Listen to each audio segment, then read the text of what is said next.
Sweet YouTube, welcome back to another one of my videos. So today I'm going to be talking about how I found out I was lactose intolerant. So this has been something that I have been going through for the past, I would say, 4 or 5 months, because this whole journey started way back in September, and I just got my diagnosis last week. So I'm just going to take you through how I found out that I was lactose intolerant, how I got my diagnosis, and what sort of foods I'm eating. I didn't think that I would actually, make videos like about diet or anything ever, but with this happening to me now, becoming lactose intolerant, I think it's just important for me to talk about it, because when you actually put lactose intolerant into YouTube, you get like 0 results. All you get is one Melanie Murphy video, and the rest are just like all like these doctors talking about it, and you're like, are you guys even GPs? You don't get a lot of people talking about their experience with lactose intolerant. It's not very popular on YouTube. So how I found out that I was lactose intolerant was basically every single time I would eat something, I would feel like icky and ill, and I was like, why am I feeling so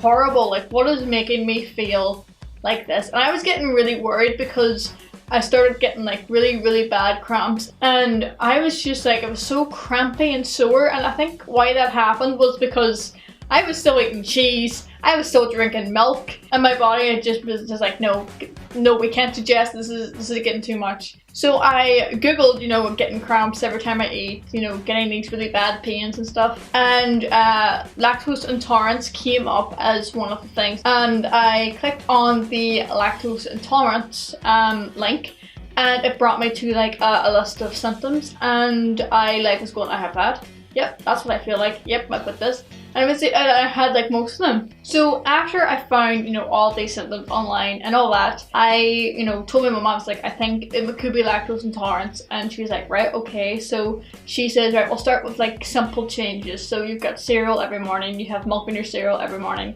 you've got milk in your tea. We'll try like, cutting down on milk, see if your symptoms improved, and it did.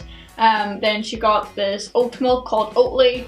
It was okay, it was nice, it was yellow though. So we tried that milk and it worked. It took away like all of my symptoms, but then every time I'd have cheese or chocolate or something, my symptoms would flare up again. So then we kind of thought, yeah, this is kind of lactose intolerance. Then I says, right, if it's lactose intolerance, I want to get it diagnosed by a professional, in case maybe it is something different, because obviously, like, Google is not a GP. Google is Google.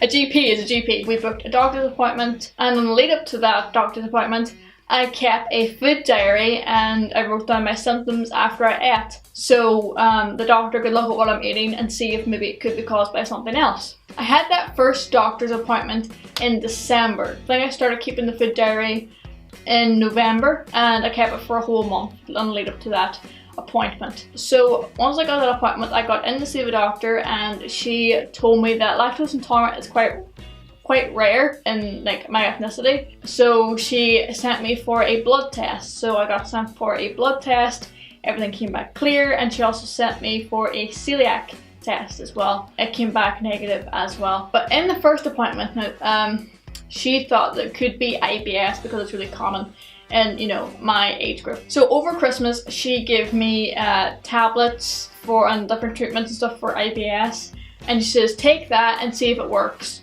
So if I had cramps or anything, I took the treatment.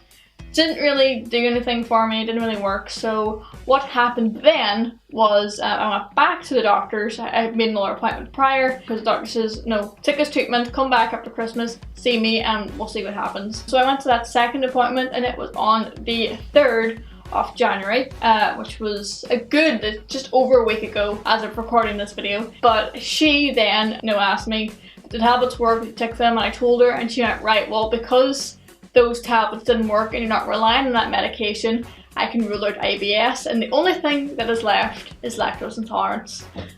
So she gave me my diagnosis. She didn't do any more tests. She did like all other tests she'd done, like blood tests, and give me the treatment and stuff for IBS, and it not working. That was enough for her to diagnose me. So I got diagnosed with lactose intolerant. she is now referring me on to a dietitian just to make sure that I'm getting the correct amount of calcium. Brilliant things happened because I found a bunch of foods that I can eat, because obviously like there's milk in absolutely everything. There's milk in crisps. I don't know who decided that that was a good idea to put milk in crisps. Like my favorite crisps is Tito, cheese and onion, and I can't eat that anymore because Tito uses milk. I can have Walkers and Pringles because they're vegan. I know a lot of people that when they do get diagnosed with lactose intolerant they go vegan.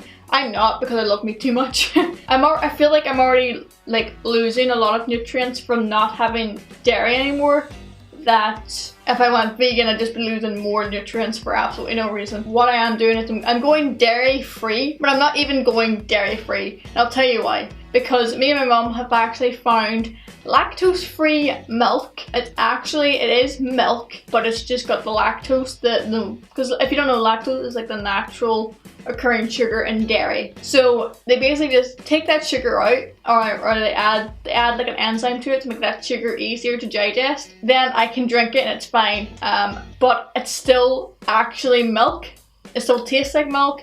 It's beautiful. It's milk. Better than the Oatly and everything, because the Oatly is not really milk. It's an oat drink, but it tastes kind of like milk. And when you put it in your tea, it just doesn't taste the same. So we got that, and we also got cheese that is done by the same company. So we got the lactose-free cheese as well, so I can still have cheese. It's amazing. It's fantastic. So I can still have cheese.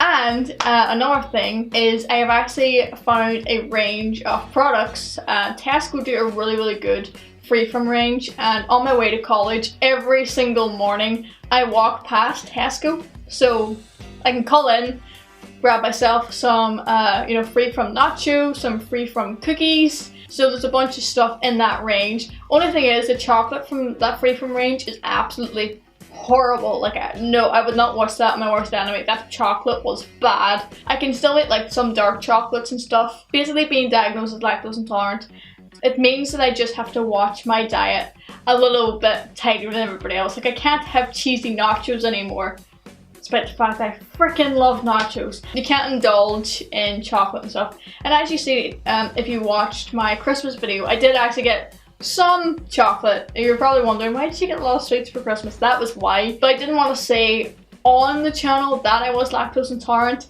in case I wasn't. But now that it's been diagnosed and I'm going to a dietitian and stuff, I feel like I should make a little bit of a series out of it. Like I'll go to the dietitian and I'll update you guys on like what types of food that I eat. I'm going to be probably doing more food videos as well, like talking about, you know, lactose free recipes and stuff like that. And I'm probably going to try and do that. Thank you guys so much for watching this video. If you did enjoy it, please give a big thumbs up and also subscribe with some love, and hopefully I'll see you guys in the next video. God knows what it'll be, but it could be a food vlog, it could be whatever you want it to be, it could be Sims, it could be anything. So thank you guys so much for watching, and hopefully I'll see you guys in the next video.